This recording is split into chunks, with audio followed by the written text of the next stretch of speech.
All right, so it's Todd Atkins, and I'm back with Jacob Cooperman, who's been on my show before, and we're going Let's to get go. into some a little bit of what he's doing, and then we're going to talk some UFC 290 and a couple other topics. And before we start, as always, as a sponsor, Live to Fight Design, you can see them right above my head there. They have Instagram at Live to Fight Design. The promo code you can see in red is my name, Todd Atkins. They make fight banners and gym banners. If you order through me, get $20 off your order. And Jacob, before we get into the stuff here, kind of tell people who you are for anyone who may not have saw you last time you're on my show. Yeah, so I do commentary, play by play. I interview the fighters for a number of local promotions, and then I'm a big UFC guy, combat sports guy. Cover a lot of influencer boxing. So really, whatever people want to hear from me, I try to do, and I'm slowly growing up what I hope is going to be a really good career in combat sports. And the last time we talked, I think I don't know if I had just gotten signed to RFC, but I've done three. I've commentated in three events since then. I'm working on getting more kind of live reps. But I mean, really, nothing's changed. It's been the same goal. Just I'd say some of the outlets or some of the lanes that I use are different now or have developed a great deal. Now, don't you have some background in radio, or isn't that what you do, so to speak?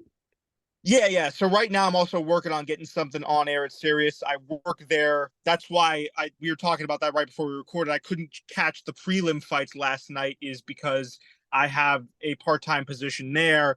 And that's kind of where I got my origins from was radio podcasting. I have my own podcast where I don't even necessarily talk combat sports. I'll talk whatever it is with a buddy of mine, kind of just react to pop culture stuff. And yeah, that's kind of been my background per se.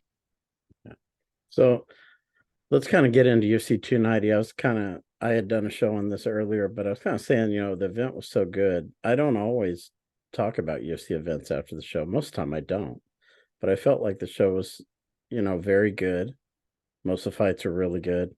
And there were some storylines coming out of it that I just wanted to do some coverage of it. So maybe let's start with the first one since, Bo Nickel's a guy they're high on. Maybe tell me what your impressions are of, Bo Nickel fighting Whew. Val Woodburn. Man, I mean, I don't see. I was watching obviously as I was going back that fight live, and I tuned in right as the first round started. And Val had been built up as this guy. I think he was 7-0 outside of the UFC. It wasn't. I don't think it was his debut last night. I think he had had one fight back in August. I'm not quite sure, but I know he was this guy that a lot of people expected to really give Bo a run for his money. I saw that all over TikTok.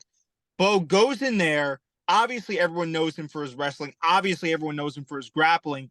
And he goes in there, and I don't want to call it, I want to get your perspective on this too, Todd. I don't want to call it technical clean striking, but he goes in there and drops just devastating shots, knows when to kind of plant his feet.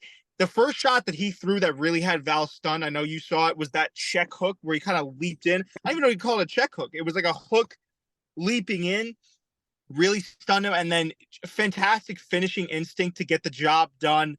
A lot of people thought it was an early stoppage. I didn't think so. If you looked, Val was kind of hitting a single leg on the referee after he stopped it. So, yeah, man. I mean, there's nothing to say more than, he's looked really, really good thus far. And I think he is one of the most highly hyped prospects out right now. I will say, though, I do want to see him, and I saw the MMA Guru kind of mirror my sentiments, or should I say I'm mirroring his because he made the video first. I agree with him in that I'd want to see Bo really tested now. Maybe someone in the top 10, top 15 towards the back end of the pack. Because I don't want to say he's been crushing tomato cans, but I think that should be he is at this point in his career now where we got to say, okay, we can put him up against someone that's really, really we know has a track record in the UFC, if that makes any sense. But really good performance nonetheless. Yeah, I mean, first time I saw Bo Nickel, I don't know if I told you this, but the first time I saw him, I had went to a dual meet between Oklahoma State and Penn State. I want to say it might have been 2017, 2018. I'm not sure. It was one of those years. And, Gal Gariba Arena was sold out. Wrestling's popular in Stillwater. And Yeah. They won the first three matches, and then Bo comes out. He's a freshman at the time. And I forgot who he beat, but he pinned his opponent. I think it was 38 seconds. And I remember just the air of the arena just kind of went out, and Penn State won all the matches the rest of the duel, you know. So that's the first time I saw Bo Nickel. So yeah, I had seen him when he was a freshman wrestler. And one of the things that you had mentioned that I don't think you got deeper into is most wrestlers learn to fight with their strong foot forward. Mm-hmm. So you see a lot of guys that are right-handed fighting southpaw. And I used to train with the guy in Japan, Kid Yamamoto. He was great at this. And a lot of the fights, if you go back and watch his highlights, he won with his right hand from a lead stance. And guys aren't used to seeing a punch come that hard from the lead hand like that. It And was insane. yeah, I think Bo probably, I haven't gone back and looked, but I'd assume that he's probably right-handed, so he threw that punch kind of Yep. as a power shot. And guys have a hard time picking up on that, Well, from a southpaw. yeah, and watching it at home, I was very surprised, and that's the shot, without pause, that gave me the most, that stuck with me the most after the fight, was that lead hook that he throws. It's really not supposed to have that much power behind it. If you're gonna Mm-hmm. watch back the fight, which I assume you will after this, just listen in when it connects, because it sounds like a leg kick when it connects. You could hear the off of that. He should not be able to generate that much power, especially when, and I know you know this because you've trained before. He's jumping in, right? So he's not really planted until he start after that hook, and he starts moving in on Val, and he starts unloading. That's when he plants. He's not planted off of that foot. He's kind of hopping in. As you said, it's with the lead, right? So usually guys, for anyone that watched this, they'll get the most power on their backhand hook, because it just kind of makes sense. You could rotate your hips into it a little bit better. You can get more power. He somehow throws that in a way where it connects clean, and you could see Val kind of pause, and that made me be like, wow. And I think his mom or his mother is a boxing coach, if I'm not mistaken. Mm-hmm. So he's had some training there before. I was very, very surprised, man. I was very surprised. And I had him winning this fight.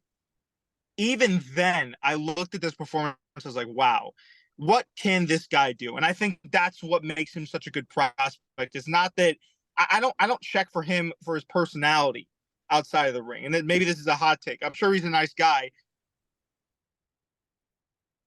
To say, well, okay, what sub-minute finish is he going to have? I think they released some crazy stat that in 5 or 4 of his 5 last fights in the UFC or something like that, he's had an average fight time of 81 seconds. I mean, that's ridiculous. And that's what makes me want to say, okay, I want to see this guy go and match up against, let's just say, someone in the top 10 at welterweight. Yeah, I mean, we've seen a lot of great wrestlers over the years come in the UFC and then kind of cut the progression in half of most people. So could he come out and fight someone top 15 for sure? I mean, he can always go to his wrestling if Yeah. things go bad. So yeah, you could put him in with somebody who's ranked if that's what they want to do. He probably could handle it.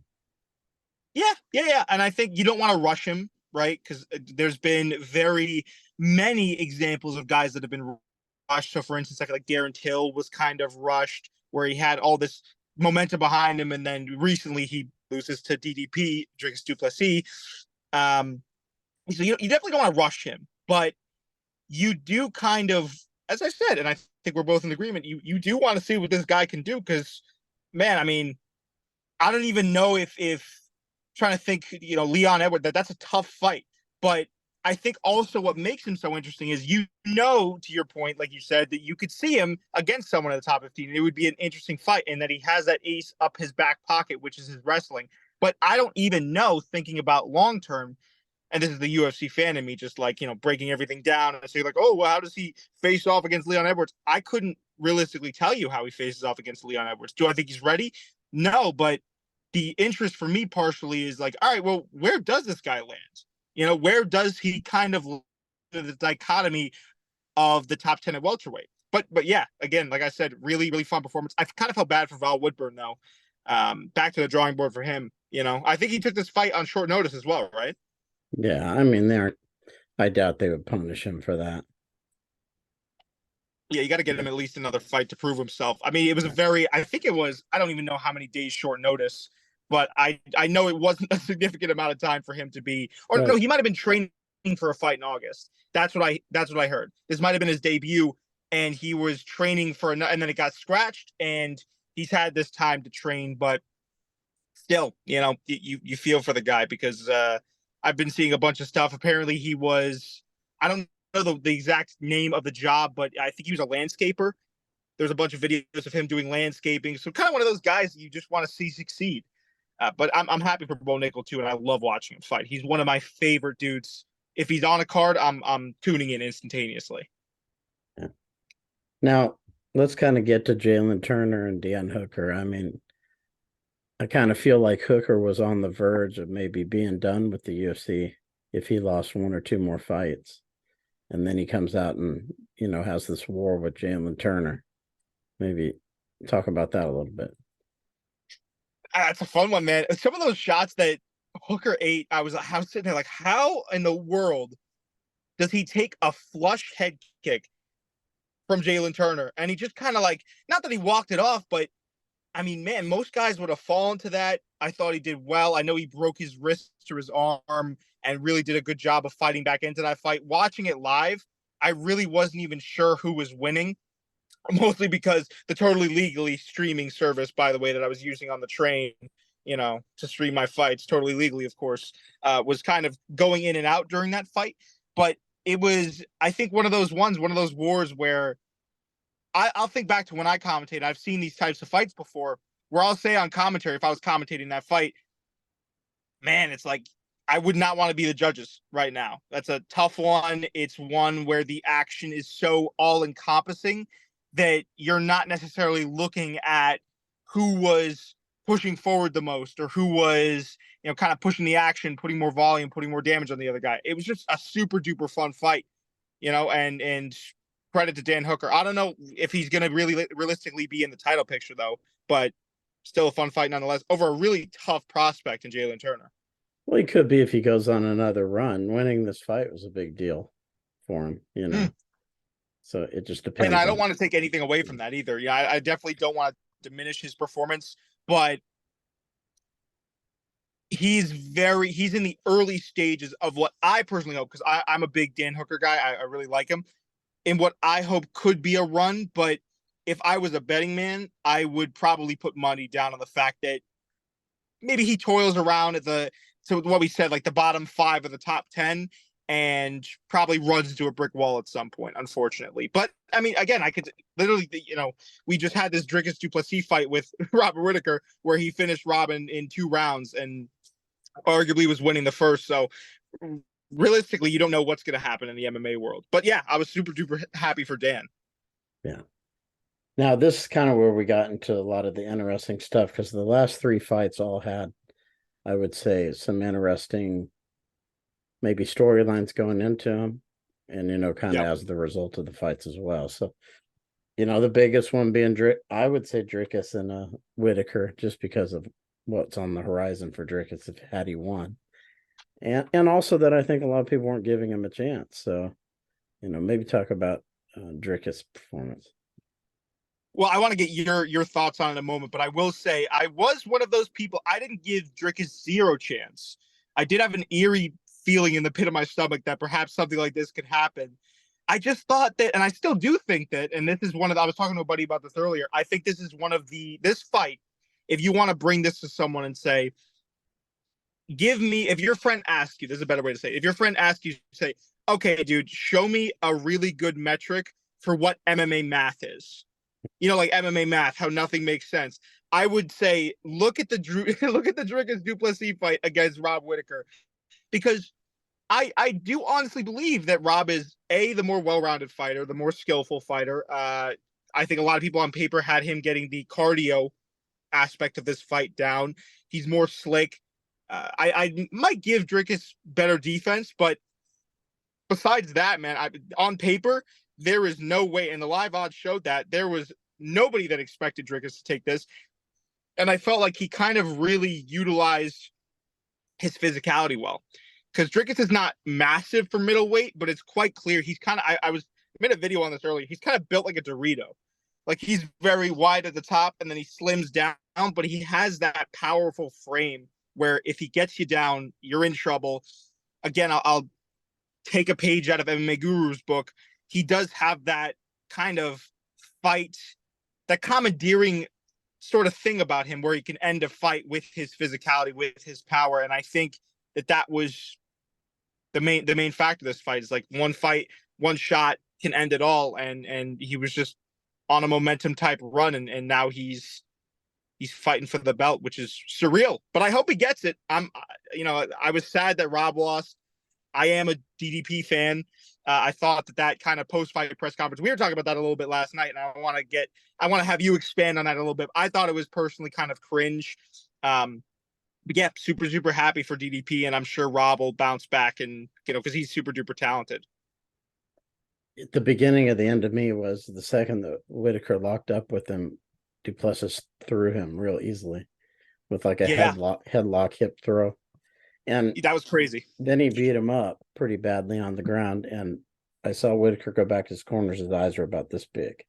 And yeah, he looked very, very like, oh my God. I remember that too. When you train, even if you're just training in the gym, if you're not fighting professionally, and you're training with someone that you kick their ass for a long time, and then all of a sudden you're not.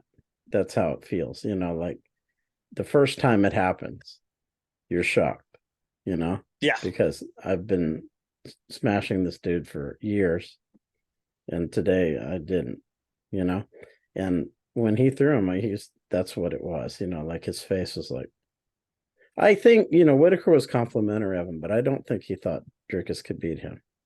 And when he threw him like that, he was like, holy crap, You know what it was? He felt his strength. Yeah, no. Yes, and then he got beat up after that. Bad. That's what I was going to say. My thoughts exactly is I think it was a combination of saying, Rob probably thinking, all right, cool, let me keep this at range. Let me stay behind the jab. We saw all of the aspects of Rob's game that you would expect, that check hook, the 1-2 head kick he was pulling out, that jab, the 1-2. And then to your point, Dricus locks him up and not even, everyone talks about how he's such a good wrestler. Technically, sometimes I don't see the slickness there. He doesn't always follow the correct technical parts or the mechanics of a takedown, but the dude's just so fucking strong that he gets it. And to your point, you see him get a hold of Whitaker, get him down.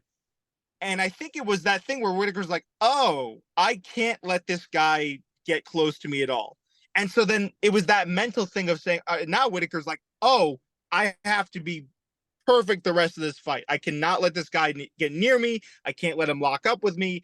I can't let him get the takedown. Rob tried taking him down. Dricus got back up with relative ease. Dricus was threatening with, I believe, a Darce choke at some point in that fight. And so I think Rob just realized, like, oh yeah, this guy's a different level of physicality. And I do agree, he probably didn't expect the level of challenge that this fight presented. Yeah, and I think, when he was on top, he probably felt like a building on top of him. So when he went back to the corner, he was in shock of what had happened. Probably a little bit exhausted too. Yeah, I think the fight was over right there. Yeah, I've rolled with guys where, and I'm sure you two, you also have, Todd, where it's like, dude, how do I get this guy off, man? You're trying to huck with your hips, you're trying to create space, turn into him, and just they're also, I mean, Volk did this, and I know we'll talk about that fight in a second. Volk did this really well in the Yair Rodriguez bout, which was whenever Yair would try to use his length against Volk to kind of adjust on the bottom, Volk would stick right with him and stay close on him, and kind of, it's like that weighted blanket Dagestani type of deal where you're just, the guy on top is just so heavy. And Dricus, I think his best aspect to the way that he fights is, without a doubt to me, how well he understands his physicality and how to use it, and weight distribution and the grappling aspect of things. Yeah, and I certainly think that's where he could beat Adesanya if the fight went that way. So he has something that he can beat him with, for sure. And even his punches, I mean, in MMA, you can get beat by guys worse than you standing up. If they catch you, the gloves are too small, and That yeah, jab. if he blasted him with one on the feet, he could probably hurt him there too. So it's going to be an interesting fight. I'm wondering what, I know you said it was kind of cringe. Maybe talk a little bit more about what you were looking at and what you felt was Well, cringe about the actual I fight. want you to, because I don't want to take up all the airtime here, because I know Right. you had. I'll get into my tip. I was genuinely curious to see kind of what you thought, because I know listen, the UFC does this all the time. They did it with Sean O'Malley and Aljo, and they've done it before. I remember DC and Brock Lesnar. That was kind of awkward, where Yeah. Brock kind of like pushes DC out. I don't think there's ever really, and I've formulated this take today. I don't think there's really ever a clear and kind of non-cringy way to set something like that up. But this one, I don't know. It took me immediately out of the action. And I see a lot of people are saying the same thing. But what was your take before I get into it? Uh, they needed to let Drickus talk a little bit more, because Adesanya was kind of grabbing the mic and not letting him say much. But then they would have had more of a back and forth. So that's where I think they kind of dropped it a little bit. They had a little bit of a back and forth where he had said, "I'm African, but you're no brother of mine," or whatever. But they didn't really let them get too much back and forth because Izzy was just taking the mic, grabbing it. So that part I think they dropped on because it could have been more entertaining had they let it have a little bit more of a back and forth. It was a little, Izzy's always a little cringy to listen to because Yeah. I don't think it's really, I don't think it's his area of expertise to kind of talk trash, really. Or if he does, he's not good at it. It just doesn't seem like something he's good at. But Jerkis kind of has a little bit of a humorous personality to him, because the way he says stuff that's actually funny. Probably not on Yeah. purpose, but he does. Yeah. Yeah. And I just, to your point, I felt like the way Izzy's personality, say what you want about it, cringy, not cringy, nice, not nice. It's very overpowering. Like, what part of the reason he's such a good champion, and I'm not personally the best or the biggest fan of the way that he fights sometimes, but I can argue, or not argue, but I can understand, I can conceptualize how good of a champion he is, and how many defenses he's had, and how many. Part of, I believe, what makes him such a good champion is because he has that overpowering type of personality. So we both thought it was cringy, but we're still talking about it. Then that's part of someone's personality and a fighter's personality that makes them great. It can elicit emotions out of people. And I thought that part of the reason that DDP, excuse me, didn't get to talk was because he doesn't, like, he might be funny, right? I'm sure he is, and I'm sure he has insightful things to say. And the back and forth between them, I think, in the lead up to this fight is going to be awesome. But I don't think he's as loud of a guy, as boisterous as a Mm-hmm. guy as Izzy is. He's not going to have that same aspect to him where he's got the bling, he's got all this. I think he's much more of a guy to where it's like, all right, let me just get me in the cage and let's duke it out. I think at the press conference, pre-fight press conference, he only got asked one question, Yeah, which is crazy. he'll get asked a lot more when this So fight comes he's, out. yeah, hopefully, because that man deserves, I think, a lot more respect. And this is coming from a guy that thought Rob would not make him look easy, but I thought Rob would kind of be able to cruise in there, and that's coming from me. I think he deserves a lot more respect, but I don't think he has that back and forth type of personality, especially after a fight. He's kind of like tired. He's a little bit dazed. He got hit in the face. So, and Izzy, I thought Izzy was a little bit drunk. Did you see that? I don't know. I don't drink, Yeah, but it looked like Izzy might have been a maybe, little bit smithy. maybe. Yeah, but interesting stuff, man. I'm excited to see that fight. Yeah, I think it could. It'll be interesting to see how it gets because it could be ugly. The build up. It's going to be interesting to see how it goes. Because there's a lot of negative sentiment among South Africa, and Africa, and from history, and it'll be interesting to see kind of where that stuff all goes as far as you know. Yeah, I hope it just doesn't get to that point. I think this is where you're going with that. I hope it doesn't get to the point it's created more divide. I hope it's one of those moments where these dudes go in, right? Of course, DDP is representing South Africa, and then the way that the UFC, we both of us know, and the fans know, the way the UFC is going to market this is it's going to be Adesanya is going to be Africa, DDP is going to be showing out for South Africa. Right. I hope it could be one of those things where they step in, duke it out, and then piece it up, right? And then hopefully that creates. I just don't want this fight to create more of a divide. I'd rather it kind of be the aspect of where they understand the reach that they have and the effect that this could have, and it doesn't get too out of hand. You know what I mean? I don't think Duplessis will let Duplessis No, will let UFC pigeonhole him into just representing South Africa. He represents Africa. He believes that. Yeah, All well, of no. Africa. I don't think if they try to pigeonhole him into anything, I think it would be He it would won't play probably along they with would that, try is to what I mean. He believes he yeah represents Africa. He's not going to play along with that. Africa. He has kind of been the guy to where it's been like, all right, that's the main, and that's the weird thing too is I feel like him and Izzy are both arguing two completely different things. Like Izzy Yeah. is saying, this is a much more South Africa versus Evan, but Duplessis kind of just like, yeah, no, dude, I forget what he originally said, which I think sparked the controversy. Like, I'm from South Africa, I'm actually training in Africa. You were born in so New Zealand, or you've been to China. You're not actually having. So yeah, it just. I hope that's not where it goes. I hope it's kind of like, even if they marketed it as the battle for Africa, it just has some potential, I think, to get a little bit ugly. I hope it doesn't. And I don't think DDP would let it again because we talked about it. He's much more of a level-headed guy.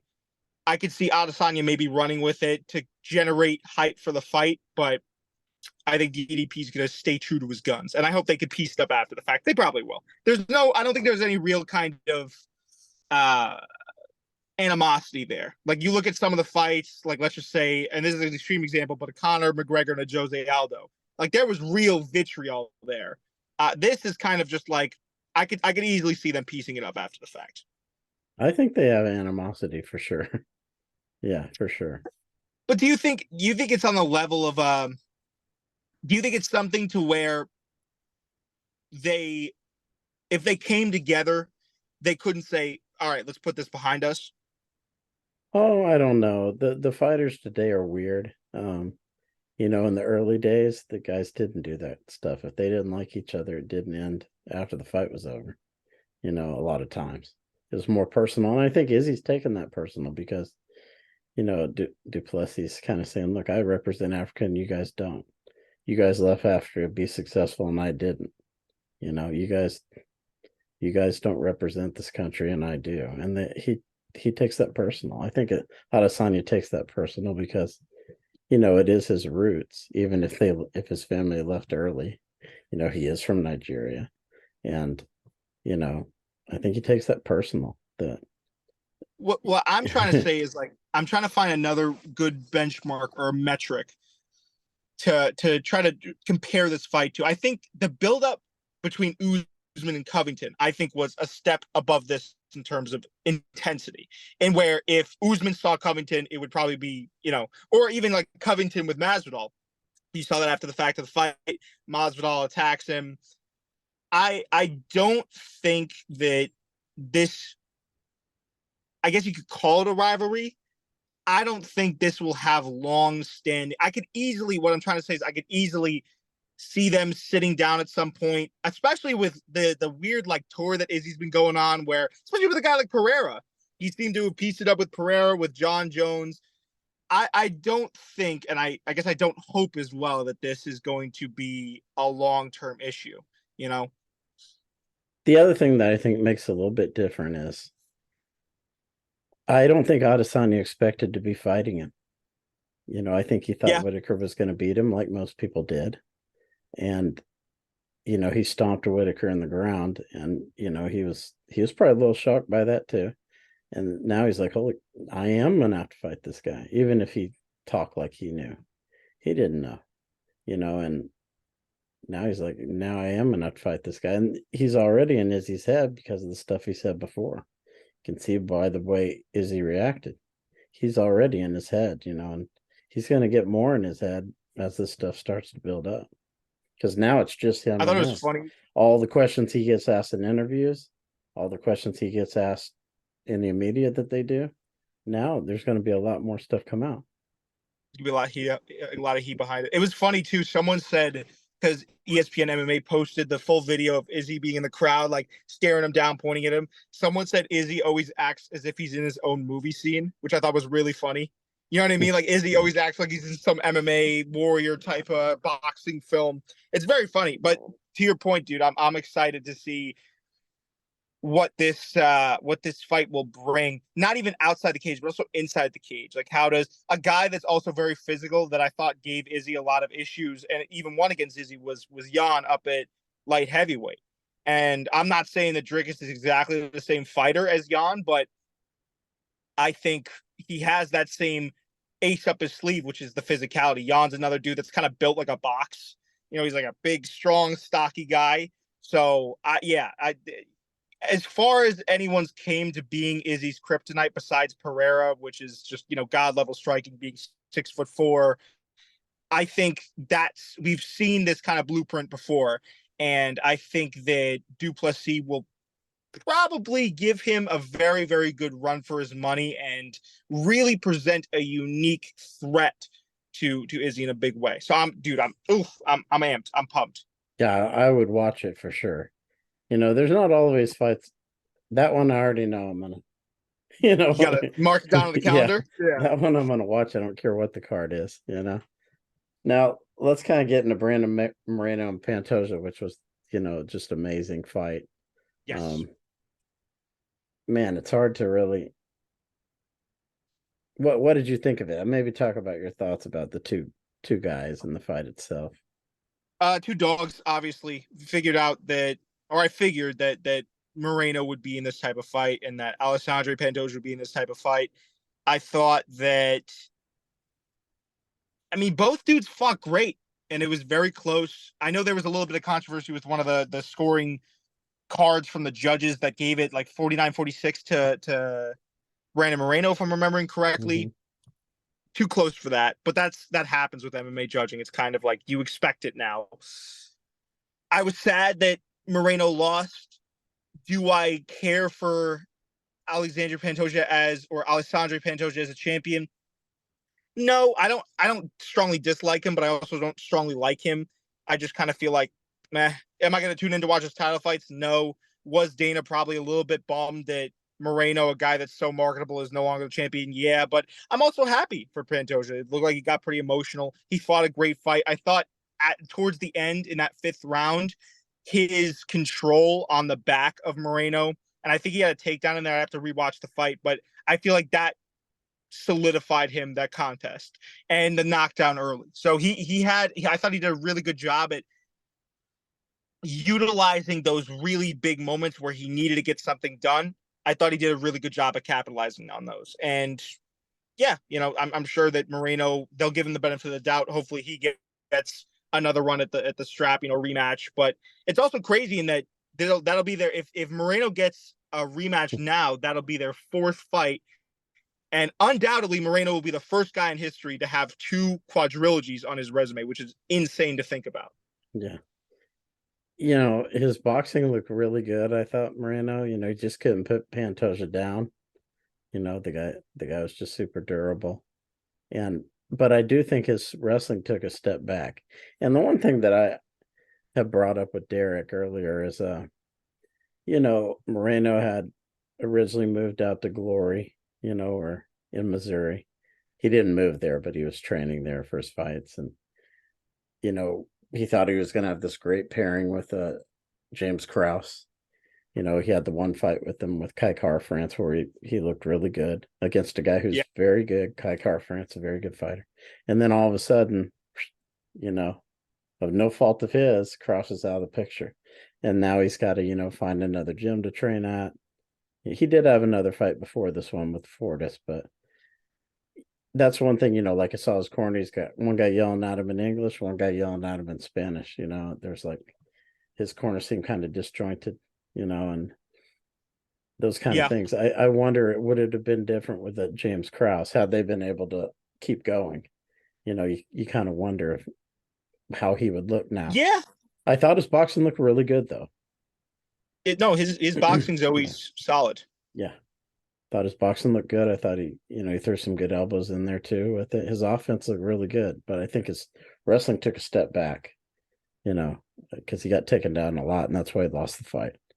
Um, and usually he's strong there. And I think Kraus also, he's known for game planning, so to like like a crazy degree. So Yeah, I think Pantoja is a very physical dude too, and he fights that way. He fights like a guy that kind of almost he has that same aspect to Duplessis where it's hunt you down, right? I think they said on the broadcast like he's a hunter. He walks you down, stalks you, he capitalizes on your mistakes. He's just very, very physical. He's very in your face. And while I don't really I'd have to again take a look back to see if his grappling really did take a step back the way you said. I think it was the overarching theme of that fight was like I said, in big moments, Pantoja was kind of the more bully of the two of them. The guy that could say, "All right, in these big moments, I'm going to drop Moreno." I think that was the first round where he dropped him, right?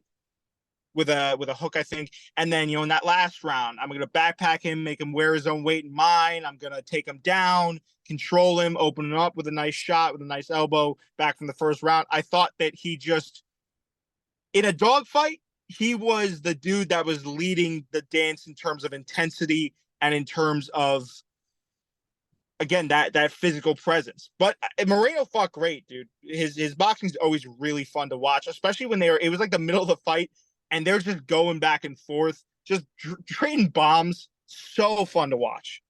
yeah, it was an incredible fight. That's why I'm saying it's kind of hard to talk about it because it was such a good fight, and both guys a competitive fight, and it's just one of those that kind of leaves you a little speechless, sort of. It'll be interesting to see, like I said, Dana was talking about having him do it immediately again.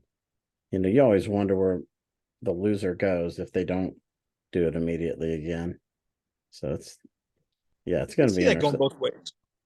I could see the UFC saying, okay, again, like I said before, let's give Moreno the benefit of the doubt. He's been a consummate champion for a while. He's given us some of our best fights at that weight class.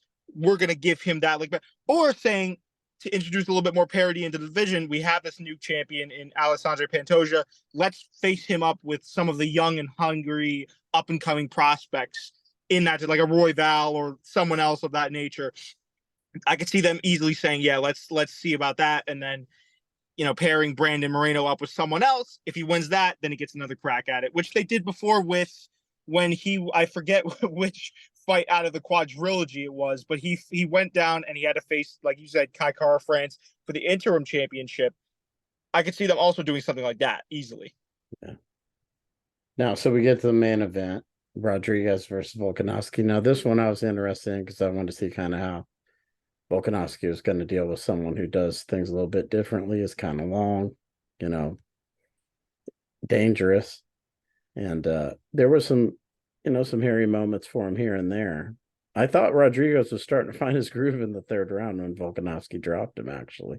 He was having a good round. But ultimately, Volkanovski comes out and wins and gets a stoppage. You know, what can you say about him? What can you not say about him? He's just a gamer, dude. Yeah. That's why I enjoy him so much. He's one of. It's funny. I was thinking about this to myself. He's the first real dominant champion fighter that, in my age of watching MMA, that I really root for. Because I'm not necessarily, and again, it's not because I dislike Izzy as a person, but I always find myself rooting against Izzy. I rooted for Leon when he faced off against Usman. Um, I rooted against Usman a lot of the times when he fought who was Burns, Gilbert Burns. I didn't root for I rooted for Usman when he fought Masvidal, but the point is there is a guy now that I could root for in a Volk that's just so damn likable, but also is a gamer. Like he knows what to do to get the job done, and that's really cool to see because I feel like that makes him more it makes him more likable. It makes him also be more relatable to the fans. You know, because you look at him, and he's like, all right, every single fight he's had, there's been people saying like, wow, dude, this might be the toughest, or I don't know if Volk can get this done. I was one of those people that said, all right, yeah, Yair with his length, with his taekwondo, with his long range kicks, that's going to be something new that Volk hasn't seen yet. That's going to be something that's going to be dangerous for Volk. How is Volk going to close the distance? How is Volk going to get inside?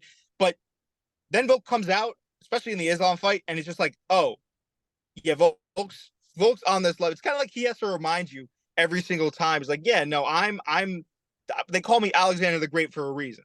I come out here and I figure out a way to make it either a competitive fight like the Islam fight, or B, make guys like Yair. And I don't want to take anything away from Yair, but he figures out ways to make guys like Yair kind of just look like maybe they're at the other end of the top 10 instead of a surging prospect. You know, it's crazy to me. I don't think Jair came looking like he was on the other end. He definitely looked good. And like I said, I think he was starting to find his rhythm when Volkanovski clipped him with that shot. But, Well, I'm talking about, Volkanovski's just so good that I yeah, feel like Yair's close. He's right there, but he's got some deficiencies in the wrestling and the ground that are holding him back from being as good yeah. as he Well, could be. when I say made him look like he's closer to the bottom end of the top 10, I don't mean that, and this is why I said I don't mean to diminish him. Yair is a very talented fighter that most certainly deserves his ranking in the ratings, or his ranking in the pound for pound. I just think that Volk, by comparison, is like up here, and so it's almost like you make another 1 through 10 on top of the 1 through 10 of the division, and Volk's all the way on top. It's just, I say that to say, he shows every single time that it's like there's levels to this. Whether he's going up against an Islam is extremely talented, extremely dominant, and Volk gives that guy a run for his money. Then you say, okay, he's going in there with a Yair, and it's like, all right, Yair presents some issues, but then Volk's going to make him look like, hey, there's levels to this. And now we're talking about ever since he beat Yair 12 hours ago, people are talking about Ilya Taporia facing off against him. Everyone says like, oh yeah, no, Ilya has no way of winning this, which would be funny if Ilya actually gives Volk like the biggest test of his career. I would find that very highly entertaining, which could very well happen. I mean, again, it's MMA, but that's what I mean when I say that, man, is he takes guys that are world class quality and kind of just makes it look like, wow, yeah, this is there's again levels. Yeah, I mean, Taporia might be an interesting matchup too because his strengths kind of are similar to Volkanovski's. He's a really good boxer, like Volkanovski. He's very good on the ground, like Volkanovski. I don't know if his wrestling's as good as Volkanovski's, but his strengths are similar to Volkanovski's strengths. So it might be interesting but it seems like Volk wants to move up and fight Islam again. So, but I think that'd be a mistake because I think Islam would have a lot more success against him this time because There's a blueprint there. yeah, because I think him and Khabib and those guys would go back and look at the things they did wrong as far as the wrestling went. Even Khabib said that there were some small things he did that, you know, allowed for Volkanovski to, get away and, they could correct those things. And I think they would because yeah, he's the bigger guy and they would figure out a way to make it less of a competitive fight this time, I think. And remember, Volkanovski, when they stood up, Volkanovski hurt. I mean, Islam hurt Volkanovski Yeah, when they yeah. were standing up. So it's not like he was getting the worst of it on the stand up either. It was a competitive fight, but I think they could go back and say, okay, how can we do that? Make this to where it's not competitive, and I think they would be able to do it. And there is a very real potentiality for that happening. But I want to use that as kind of an example for why I believe so many people, why I enjoy watching Volk fight is Volk could look at that and Volk might agree. And Volk would be like, listen, but I have to try to go and get this. Yeah, Like of that's, I course. think like that's the aspect of his mentality that I enjoy the most is he's going to be always a guy to say, the most dangerous motherfucker you got in the division, whatever it is, give me that person because that's how much I want to be great. And I appreciate that so much about him, man. Is he always is gonna go out and again, at the very least, figure out a way to get it done. But yeah, I with the way that they have the camps there over at AKA and they're training with Javier Mendez, DC. Islam has all these really, really talented dudes in this corner. I could easily see it being something where Islam adjusts the second time around and it's a whole new, different type of threat. So, yeah, but either way, I'm super invested. Now I'm going to run a couple things by you that I talked with Yeah. I think I've talked with Derek about a while back. So one thing they were talking about Ronda Rousey coming back to the UFC. Do you think that's going to happen? I don't know, dude. I mean, I don't honestly, I can't say that weirder things have happened. They might have. I mean, it depends on how you view CM Punk coming into the UFC. That was definitely like a fever dream of what was that? Two fights stint? Yeah. Um, so I could say maybe that weirder things have happened. If it happened, would I be like, oh my God, what's going on? No. Right. Do I think Me it's the neither. best idea? Probably not, because the sport has progressed so much. And I do think that she'd have a real big test on her hands. Honestly, I couldn't see that really occurring. Yeah, I don't think it's going to happen either, but I know people are talking about it and maybe her getting an immediate title shot and all this stuff, but I don't That'd see be any coolest.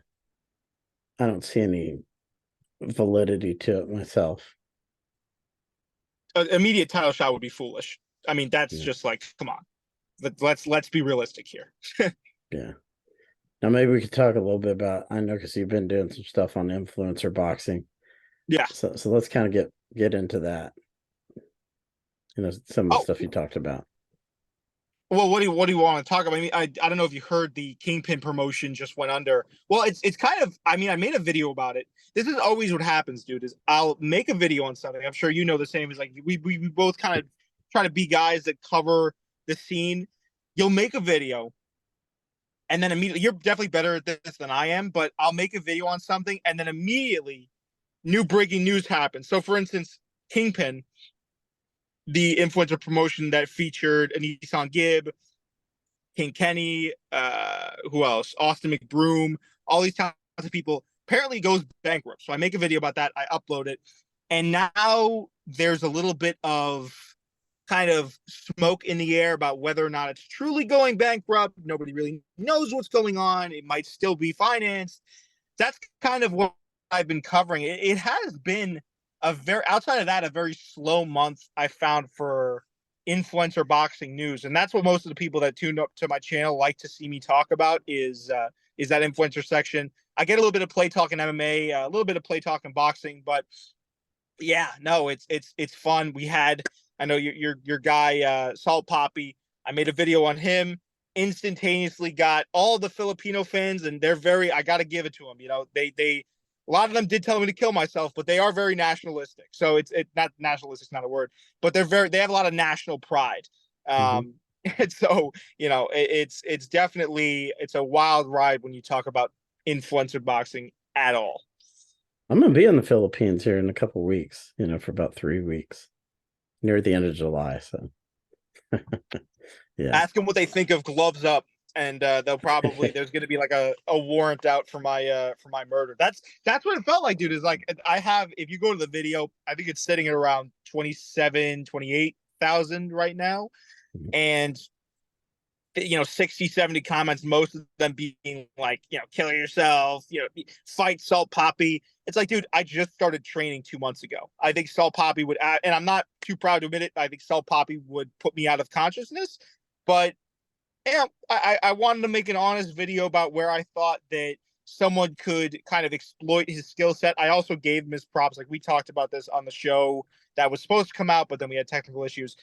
I listened back and I didn't honestly think I was being negative. I was just kind of giving my honest analysis.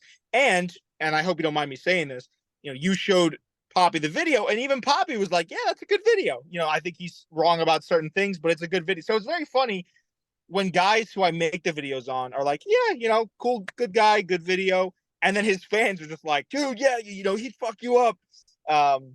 It's fun. It's always hilarious. Yeah. No, my wife. I met my wife in Honolulu, but she's Filipino, and so I haven't even been to the Philippines yet. But yeah, I'm going to be going over there. I'm going to make a plea to Salt Pappy here. So, you know, Yeah.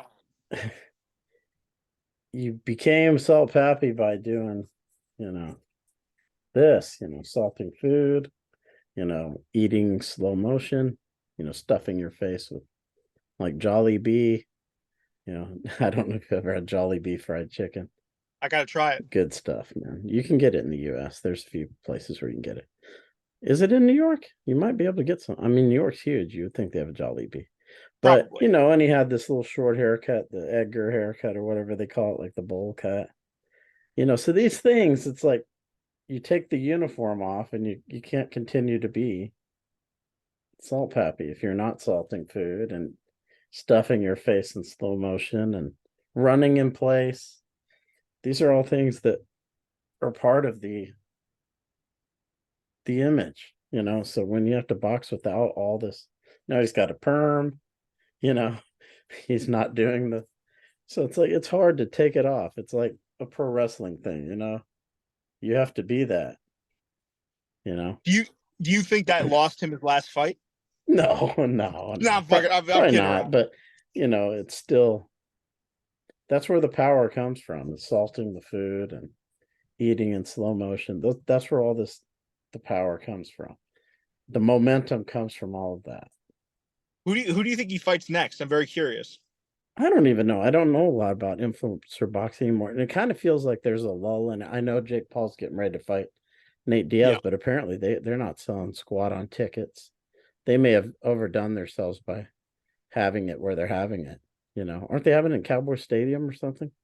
Something like that. Yeah, it's Yeah, somewhere and in they're getting Texas. killed. I mean, the tickets aren't selling. Scalpers aren't even buying them up. So, I don't know. It's going to be interesting to see what happens with that fight because I didn't think Diaz looked good against Ferguson, and I didn't think Jake Paul looked good against Tommy Fury. Jake Paul spent most of the fight hugging him, and when they weren't hugging, I thought Fury was better than him, which is Yeah, probably why Paul was hugging so much. And I think that's going to he'll have a hard time hugging Nate Diaz because he's used to fighting in the clinch and breaking the clinch. It's going to be a lot harder for him to hug the entire fight away dirty like he did. boxing. Yeah, it's going to be Yeah. difficult. So it's going to be interesting to see what happens there. I I know some people think it's like the matchroom boxing guy. I keep forgetting his name. Eddie Hearn. Hearn, yeah. Yeah. He said it wasn't going to be close. So I don't think so. I think it'll probably be similar to a lot of the fights Diaz has where he kind of starts out slowly and then as the fight Yeah. goes on, he's going to start to pick up his pace. And it's going to be interesting to see if Jake Paul can kind of stay with him at that point. I think we're two of a very few or a very small sector of people that actually are interested and think this fight could be competitive. I got a ton of flack just talking about comments on the video. When I made a video saying that going to Diaz could be one of the best things that Jake Paul has ever done. Now, obviously, the ticket sales aren't where they need to be, but I didn't really subscribe to this notion that people were putting forth that's like, okay, yeah, Jake got his ass whooped by a real boxer and Tommy Fury, and now he's going back to MMA guys. I just think that Nate Diaz, the way he fights, so unorthodox. Like you said, he's used to the physicality of being in the UFC, the gas tank. I think that's going to present a real challenge for Jake. And I think that the weight difference, the size difference is not that steep either. So I agree. This could be a very, very competitive fight. It probably will be a very competitive fight. Whether you want to say that there's some fixing going on behind the scenes to make it that way, I don't know. But I think it's gonna be an entertaining fight, and I don't understand why everyone is. I mean, it's kind of just the thing right now to hate on Jake Paul. So I try not to just jump on the bandwagon. I'm definitely gonna tune in. I'm not gonna pay for it. I'll totally legally stream it, of course, but I'm not. I don't think I would pay the pay-per-view price. Right. Yeah, I think it's compelling, but the problem with influencer boxing is I don't what else is out there. Nothing right now. I mean, that's KSI. kind of I don't know a lot about these other guys like KSI. I know he's famous, and if he has a fight, a lot of people probably watch it over in England or wherever it is. But I don't know a lot about him really. the I know a well, lot I've about made Salt Poppy for obvious reasons, but I don't know a lot about KSI. I never saw him on TikTok or any of that stuff. Salt Poppy, I you saw know him what from it is? TikTok. That's why I knew who he was. Yeah, I to me, and I made a number of videos on this. The problem with a lot of the influencer boxing scene right now, and it's kind of been shown in some of these influencing promotions or influencer promotions shutting down recently. It's very top heavy. It's very saturated at the top. So you have your Salt Poppies, you have your KSIs, your Jake Pauls. You have like 6 or 7 guys and girls that are very well known, can put on entertaining fights. And outside of that, the interest starts to wane because it is based not only on the boxing, so it doesn't just draw in the boxing fans. You also have to worry about the fans of Salt Poppy that don't watch boxing, the fans of KSI that don't watch boxing. There's that influencer component to it, and I think the problems that they've had have been putting on cards where the quality of the fights go down and the people on them, the people fighting, are less known. That is always been for me the challenge that they have to get over. And you see that even in a Kingpin type promotion where they have top of the line guy. Like King Kenny's a good fighter. If you want to watch Todd, like any real fights of his, you could see that he knows what he's doing. He's technical. He's long. He has knockout power. He's fun to watch. Even a promotion that has him in there is struggling to find traction because of their quarterfinal matchups and because they weren't that interesting. So in an age where, and this kind of goes back to what we were talking about, the whole Luke Thomas thing with Elon and Zuck, in an age where people are very interested, and I believe in much more of a circus type of aspect to fights. How do you put on entertaining fights? How do you put on captivating and kind of compelling bouts when you don't have that top 6 litter to pull from, where you don't have a Salt Poppy on your card? And that's very difficult. And that happens a lot with promotions that are just starting up. Like you've been around, I'm sure, a lot of smaller promotions. You were telling me that you went to one the other day. That's what happens is a lot of them kind of sputter and fall because they don't have those. It all starts with the fighters, man. And if you don't have entertaining fighters that could put on entertaining fights, then you're shit out of luck. Yeah, I mean there are a lot of promotions. I'd say because of the casinos, a lot of states have legalized gambling. They have Indian casinos or whatever. A lot of states have those. So I think a lot of these shows get deals with these casinos, and so they can put on shows, and it's not a big problem going out, like you said, bankrupt. But these shows like influencer boxing, where you're having them like in England, these places like that, I don't think they have that kind of a. And it's not small. They're trying to make these shows big, not small. They're not staying within a mediocre budget. So it's kind of like hit a home run or flame out, one or the other. There's Yeah, no in it's a between. good point. You have to pay this top level talent a top dollar, and that's kind of what happened to Kingpin. Is if I'm to believe what I've heard is, that's kind of, they had to pay all these guys, and they kind of just flamed out. Yeah. Now the Moss Zuckerberg stuff, I know you brought up the Luke Thomas video. Yeah, Um, and we didn't get to put out the last one, but what I was saying is, Luke comes from a time like me where we could see the fights we wanted to see pretty consistently because you had two competing entities that were trying to outdo each other in UFC and Pride. All the best fighters are fighting in one of those two promotions primarily, which now that's not the case. You don't have like a second to the UFC. Bellator's not really a real second. PFL's not yet either. Um, Ryzen's just starting to come back up in Japan, but they're not there. So you don't have these competing factions that are putting on the fights you want to see all the time. And for us, it's like I told you before, I would beat Elon Musk or Mark Zuckerberg in a jiu-jitsu match right now, easily. I trained for 15, 16 years. So MMA, who knows, I don't know, but maybe one of them would knock me out or something. But in jiu-jitsu, I'd beat either one of those guys easily. And so for me, it's like watching these guys. I know the fights are not going to be very good. Unless, these guys are older too. It's not like they're young. These guys, So you're going to see a sloppy fight. It's probably not going to be Definitely. very technical. Um, yeah, it's going to be hard to watch, I would think. It's just that they're famous. That's the only thing that people want to see it. If they were not Mark Zuckerberg and not Elon, if it's me and you, no one want to see it. You know what I mean? Yeah, yeah, and that's, I mean, I couldn't agree more. I don't think that people are going to tune into this expecting, and this is kind of my position that I maintain, is I don't think people are going to this expecting something to say like, all right, we're going to see Leon Edwards versus Kamaru Usman 3 level quality. It's like, yeah, no, I think it's kind of the same thing that probably attracts a lot of people to the influencer boxing scene, which is I want to tune in to see, even though I know it's not going to be top level quality, and even though I know that I could probably and you could probably beat these two guys in a fight realistically, I don't even come at it from the perspective of a combat sports fan. I come at this from the perspective of watching a viral fight compilation where someone is on the side of the street, just like, someone gets body slammed. The baby's like, oh, you know what I mean? It's that type of aspect for me. And I understand, and the more I thought about this after our first conversation, the more kind of leeway I wanted to give Luke, and the more I might be privy to or prone to kind of walk back some of my statements from the video I made. I understand now a little bit more why Luke might be pissed as to him having to report on it. I also kind of feel like if you're Luke Thomas, you have your own show, you don't, of course, have to report on these things. If you're so against it, you could just not give it the airtime. But I understand he wanted to kind of make a statement.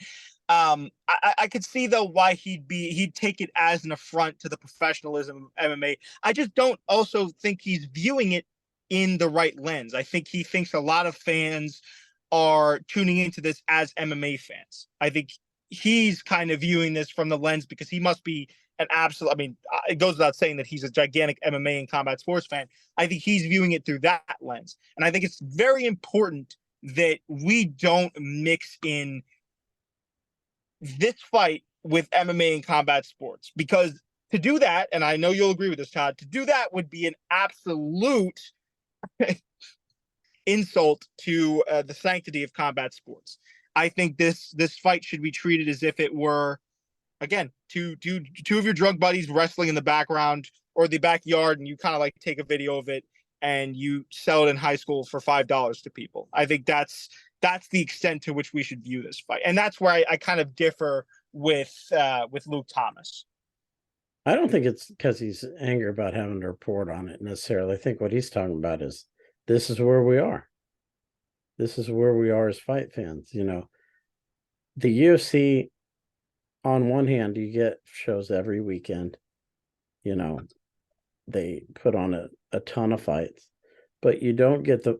Now, I do think they're going to have one here, like I said, with Dricus and Yeah, Adesanya, where people have already wanted to see them fight before this fight was over, this Whitaker fight.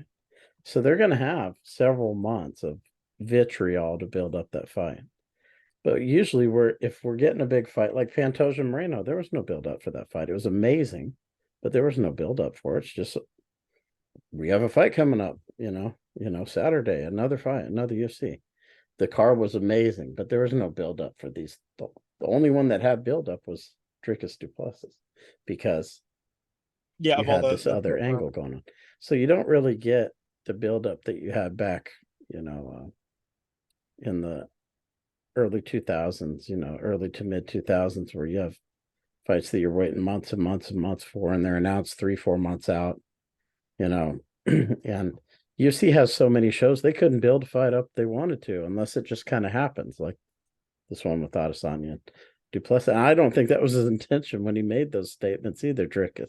It just kind of, he made a statement and it kind of just happens. blew up. Yeah. And Yeah. now that one's going to get built up the way a big fight, you'd see it get built up. Well, let me just push back a little bit with this. I understand what you mean, and you look back at some of those, like UFC. One thing I remember you saying on the original show that we ended up having to can was UFC used to be the best of the best from each martial arts discipline. So it'd be like a Brazilian Jiu-Jitsu guy, Renzo Gracie, versus Right. a judo guy, right? And that's really, really, I think, awesome. I've watched some of those old fights, and it was some of the craziest, most entertaining back and forth action, but with that aspect of these are the best. These are the most almost like a Mortal Kombat tournament. These are the standout dudes from each fighting discipline. They're going in there, they're duking it out. But I would offer this, and this is the other thing that I kind of took issue with what Luke Thomas was saying was, is it really that the UFC can't give the fans the fights they want to see or the buildups they want to see, or is it that the talent pool has greatly increased, and so B, we don't have at the same time, I believe with what the UFC has now in terms of talent pooling, we get really quality fights that Hmm. the fans do want to see. I was super duper hyped to see Volk versus Islam, Oh, yeah. like Volk versus Yair, really interesting fights. I think the problem, and this would be for me, if you brought this up or Todd brought this, or excuse me, not Todd, if Luke brought this up, I would say, yeah, this is a very, very apt argument or an apt criticism is how much of it is UFC not having the infrastructure or that kind of athlete like a McGregor, like a Ronda Rousey that elicits that emotion out of the fans that we would want to see. So I think with what the UFC, I think it's kind of an unfair assessment for Luke to say that with what the UFC has, they don't put on fights that the fans want to see. I think that they do a very, very good job at utilizing what they have, especially if you look at this year alone, utilizing the athletes that they have to make really compelling arguments. And you talk about why UFC is number one. I think that's one of the biggest reasons. Well, I think the biggest reason is they can flood the market with their product. PFL can buy Bellator, but if they can't put on shows every weekend, it's not going to happen. Because the UFC, it doesn't matter how good your event was. You could put out an amazing event yesterday. You put on some amazing event in New York. I put on 10 events between now and the next time you do your next one. Who's going to win? Me, because I'm flooding out what you had. Yeah, you just had a great event. I have an event next weekend, the week after, the week after, you know what I mean? And they'll forget about your event, the great event you put on. Because the UFC can put their, and I have an event that the week that you have your show too. So not only that, you had your great event, I had a show too on ESPN. So it's like you got to be able to flood the market just like them, or they're just going to drown you out. It doesn't matter if the product they're putting out is great all the time. It doesn't have to be. They can just, as long as they're consistent, Saturday, one after another, it's going to be hard to compete unless you can do it too. And that's why PFL needs to acquire Bellator. That's why they're trying to. They need to have more talent, Infrastructure bigger talent. roster. They also don't have the farm league that the UFC has. The UFC has about half a dozen promotions that are owned by different managers that all do the UFC's bidding. Yeah. And they have their Dana White Contender Series. So they have a massive, kind of farm league, spread out where they can just get all the fighters they need. Yeah, man, and that's a good point. I wonder also how much of that is if you're putting on an event every weekend, and you kind of said this is like the quality, it doesn't matter necessarily if it goes down or not. But I do think that with the amount of stuff that the UFC kind of puts on, they do a very good job of making fun cards to watch. And that's the other thing too, is that's the other thing. I just feel like the UFC does do a good job, even though they are flooding the market, and even though they do have the flashy ESPN deals, and that's going to block a lot of other promotions for coming up. I feel like another conversation could be had about taking the roster that the UFC has and the depth at which that roster is operating at, and still having guys. Remember, for instance, like Mike Malott, or I think it's Mike Malott. He's a prospect out of Canada. I know him because I think he fights at welterweight, and unfortunately he took out Mickey Gall, who I know sort of well, but Mickey's a really good guy, so I was sad to see him go. But you talk about what the PFL. I don't know many of the guys at depth there. I know kind of some of the bigger names that come over from the UFC. With the UFC, though, they do such a good job at kind of giving their athletes avenues to grow and expand that I know of a Mike Malone or a Mal. I keep saying Mike Malone, Mike Mallet.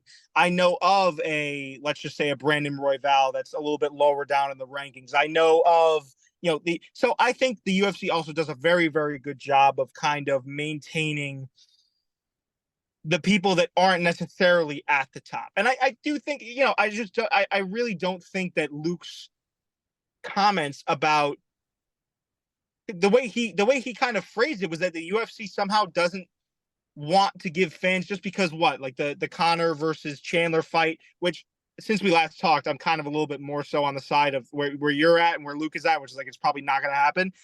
But using the Francis Ngannou fight versus John fight is also unfair, I think, because Francis went to another promotion. He signed. He was being, for what I've heard, he was being very, very difficult in contract negotiations. I just think that, yeah, with the current roster of guys that you and women that UFC has, I think they do a fantastic job. So it's not that they're not giving fights to the fans that don't spark our imaginations. I can't name a time where I haven't seen a UFC card where I'm like, especially the ones that I want to watch. There are stinkers in there for sure, but all of these big fights always light up my imagination, and that's part of the reason why we both like to talk about them. Oh, they do for us because we're fight fans. But I think Luke feels like, we've had a few big fights where ESPN, UFC's on ESPN, but very rarely does like Sports Center cover the Yeah, show UFC's putting on, even though they're on ESPN. You know, they only do that when it's big, big, like Conor McGregor or something like that. And I think that's kind of what Luke is alluding to. We don't have the big fights in MMA like boxing. yeah, yeah. Boxing's going to have one with Spence and Crawford. Maybe we'll talk about that. That's going to happen on the same night as the Utah card, which has a couple of big fights on it. So that's kind of what I'm talking about. The stars don't align for the big stuff. The UFC puts out good fights all the time, but the big stuff, where, like I said, you capture your imagination and everybody else's, that doesn't happen a lot. The stars have to align for it. That's a good point. But I think that's just that's just a question of finding an athlete that can be. So, for instance, what I'm trying to say is that would be less of an indication of what the matchmakers are doing, right? And more so an indication of the talent farming process with some of the, you know what I'm trying to say? So, Mm-hmm. yeah, but we can agree there. I think there is a lack of really like gigantic superstar type talents. In fact, I don't know if, I mean, you could probably name people that have countries behind them or nations behind them. It's like Volk, man, Khabib was like that. Connor was like that, but it's starting to get sparse. So yeah, we could definitely agree on that. Yeah, it's a different kind of thing for sure. But yeah, it's was there any other kind of MMA or combat sports topics that you wanted to cover on this one? No, dude, I think we had a great show, man. I always enjoy coming on this, and I appreciate you, Todd, having me on, dude. I really respect. I know you were showing me some respect. I really do respect what you do in the space, and I know you're a humble guy, so you're not gonna say, but anyone that listens to you knows that you're certified, and I really do thank you for letting me come on your platform. It means a lot because I know as a guy with a platform myself, how open you are, and I've told you this already over text, how open you are with other creators in the space is really refreshing, and it's awesome, and I appreciate it. No, yeah, I'm glad I can do it. But yeah, I think, like I said, usually I think you're a great speaker, and you have, I don't know, whatever that is, that you get from being in radio or whatever it might be. People like me don't have that kind of stuff, but I think that's why you can, people like, they should take chance on you doing different stuff, whatever it might be, whether it's, I'm just building my way up to the top. That's all it yeah, is. I think, I think you could add a lot of value to whatever, whether it's promotion or a show or something like that. I wouldn't be That's great. surprised if that happened. Like if it happened, I'd say, yeah, I figured that, I appreciate it. Yeah. Well, yeah, listen, we got to do this again, man. yeah, Maybe I'll have you on my platform. I don't do much long form stuff, but we could always do like a card breakdown or something like that before one of these bigger UFC cards. Maybe have you on for a fight companion. where we're Yeah, talking live about something. If you'd be interested, I'd sure, be more sure. than down. Yeah, for sure. All right. Well, tell people where they can find you and kind of follow some of the Of things you're course. doing. Gotta plug myself here. So yeah, if you want to hear more of my probably hot takes that get a lot of people very very angry, you can go to the Gloves Up YouTube channel. My Instagram is Coop TV. That's COOOPTV. I have all of my shows there. There's a link tree. You can go to my website from there. And yeah, no, if it's YouTube, it's Gloves Up, GLOVESUP. Don't know why I had to specify the spelling on that one, but yeah, man. I listen. That's my main kind of channels right now. I just started up a new YouTube channel with my buddy Josh as well, called Jake and Josh, where we're gonna kind of just cover more popular culture type topics and stuff like that. So yeah, you can find me there, and yeah, like I said, I appreciate it. Yeah, it's great talking to you. It's always cool to catch up with you, and Do it again. any other time for sure. Absolutely. And everybody who's checks out these episodes, I appreciate it. And until next time, take care.